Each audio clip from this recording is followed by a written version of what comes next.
Last month, I finished 5 books, started 2 more, and read 1 volume of manga. So let's go through my March reading wrap up and what I plan to read for April. Hi, if you're new here, my name is Olivia, and here we talk about all things books, and yes, that does mean all genres. From my March reads, you'll be able to tell that I was not only in a romance mood, but very much a sci-fi mood. I started off the month by reading Operation Bounce House by Matt Dinniman. I actually listened to the audiobook for this, and that just solidified to me just how incredible Travis Baldree is. This audiobook does have 2 narrators. It's mostly Travis Baldree, but Jeff Hayes does voice a few of the characters. I did really enjoy the audiobook, but for the book itself, I was expecting more of a sci-fi book, but this still had a lit RPG element to it. I do think that this book will lead to a lot of deep and philosophical questions. I actually buddy read this with my husband, and we had some nice conversations during and after reading this. This centers around our main character, Oliver, who runs a ranch with his sister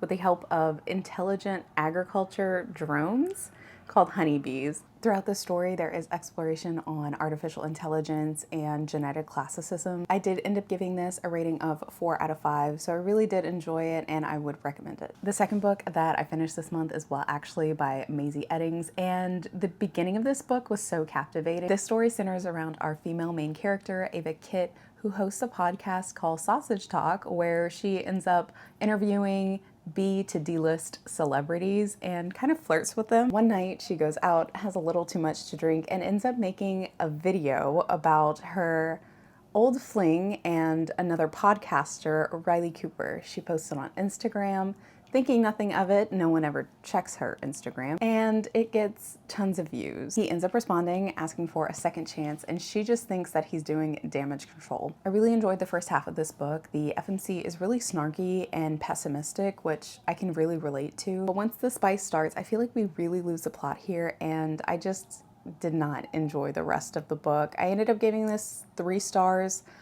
I really wanted to love this, but I just didn't. Another romance novel that I read in March is Anderson and Bloom by Jennifer Dugan. This story centers around Andy Ducharme, who is a former child star who ended up falling in love with her co-star.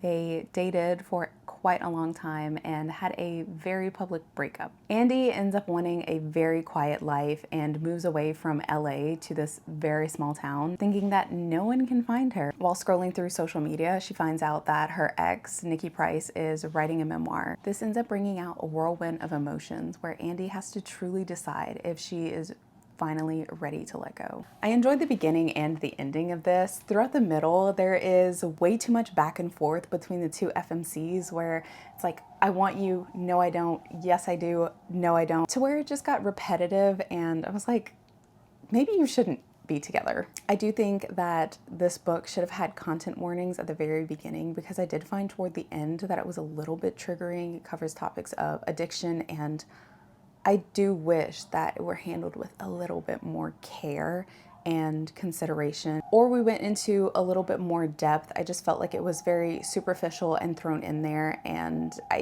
either would have preferred a little bit more or a little bit less. I also finished The Last Town by Blake Crouch. This is the 3rd and final book in the Wayward Pines trilogy. This entire trilogy centers around our main character, Ethan Burke, who is a secret agent. He ends up traveling to Wayward Pines, Idaho to locate 2 other agents that had gone missing the month prior. When entering town, he gets into a horrific accident, wakes up in the hospital with no ID, no phone, and no briefcase. I had really high expectations for this book solely because I really enjoyed Pines. I loved Wayward, and I was just expecting a phenomenal conclusion where most of this was just fluff. It was just fighting scenes, and if that's what you're into, then by all means, this might be a 5-star read for you. But for me, I was just expecting a little bit more. I do just think that a lot of this book could have been cut out and the series made into a duology rather than a trilogy. But I think for the series as a whole, I'd rate it around a 3.75 to a 4. This too brings about a lot of philosophical questions, and I did love the conversations that I had with my partner who I buddy read this with. The last book that I read this month is Beneath by Ariel Sullivan. This is a prequel to Conform. I loved Conform. These are both dystopian romances, but I didn't like Beneath as much as I was expecting to. Conform really does focus on romance rather than world building, and I was expecting a lot more world building to happen in the prequel, Beneath.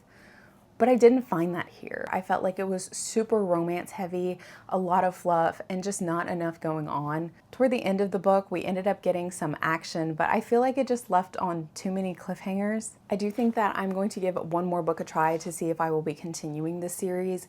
It is planned to be a 9-book series or a trilogy of trilogies, but we'll see, because as it is now, I'm not completely in love or compelled to continue the story, but I think I want to try one more since I did really enjoy Conform to see if it gets better. Now, as far as the books that I started in March but didn't finish, the first is No Matter What by Cara Bastone, and I am really enjoying this. I've teared up quite a few times. I just think that I relate to this story so much. This is a romance novel, but the two love interests are married. This follows Roz and Vin nearly a year after a life-altering accident, and their marriage is in trouble. With this story, I feel like I am Roz and my husband is Vin.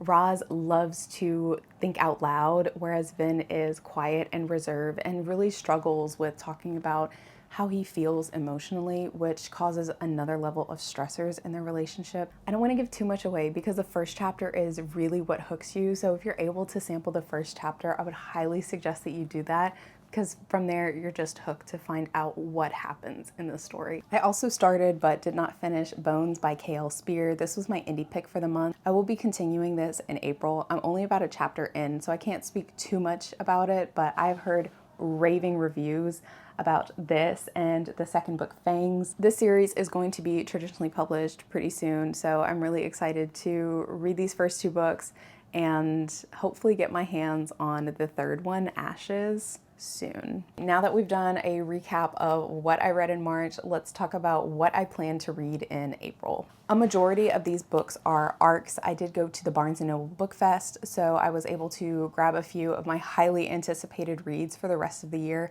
and I can't control myself. I need to read them now. But just starting off with Fangs, once I am done with Bones by K.L. Spear, I will quickly go into Fangs. I actually had someone share with me that they had finished Bones the other day and had to buy Fangs immediately afterwards. It was just so good. So high expectations for this. I do think that I'm really going to enjoy this series. I'm also going to prioritize The Tapestry of Fate by Shannon Chakraborty this month. I loved The Adventures of Amina Al-Sarafi. I don't know what it is about a book with pirates, but if there are pirates in that book, you can count me in. And as much as there is humor in the books, there are also difficult conversations that happen and a lot of action. Like I said, I'm just so stoked to read this. I also plan to read In Stormy Weather by Chelsea Curto. This is a love story about 2 rivaling meteorologists. I think that I'm going to pick this up pretty soon because it's supposed to be rainy this week and next, and I don't know if it's just the cover, but I feel like I need to read a book about meteorologists whenever it's raining. Another romance that I have on this list is Trope Sick by Lauren Oakey. The Worst Best Thing by Lauren Oakey was hands down the romance novel that I'd seen the most 5-star reviews for on social media, and I feel like this book is getting the exact same hype. There are so many raving reviews that already exist about this book, and it has been one that has been on my radar since it was announced. So I am extremely excited to read this. I'm also planning on reading Happy Ending by Chloe Leese. The cover, the vibes of this book just give me summer, and right now it's starting to heat up and I'm yearning for summer. So I'm really excited to read this as well. And what really got me is the author note that's on the back of this book. And it says, "At the heart of Happy Ending is my belief that while some of life's most precious chapters come to an end, we have a chance to turn the page and heal. Be brave with our broken hearts and tell a story in which newfound love and hard-won happiness get the last word." And I love romances that emotionally destroy me. And from the author note, I think that this is also going to be one of those books. I did get this from Gallery Books, so thank you so much, Gallery Books, for sending me this. I have such high expectations. Those are the books from my physical TBR that I have in my April hopefuls, but I still have 3 more that I'm planning on prioritizing this month. The first of which is Royal Assassin by Robin Hobb. I think that the general consensus is that Royal Assassin is the best book in the Farseer trilogy. I really enjoyed my time with Assassin's Apprentice, especially how it ended. So I can't wait to read this one as well. I did get an arc for Molka by Monica Kim via NetGalley, so thank you to NetGalley and the publisher for that. I think I need to change up my genres. I have a lot of romance on my TBR from last month and this month, so just switching it up a little bit with some horror. I'm really hopeful for this book.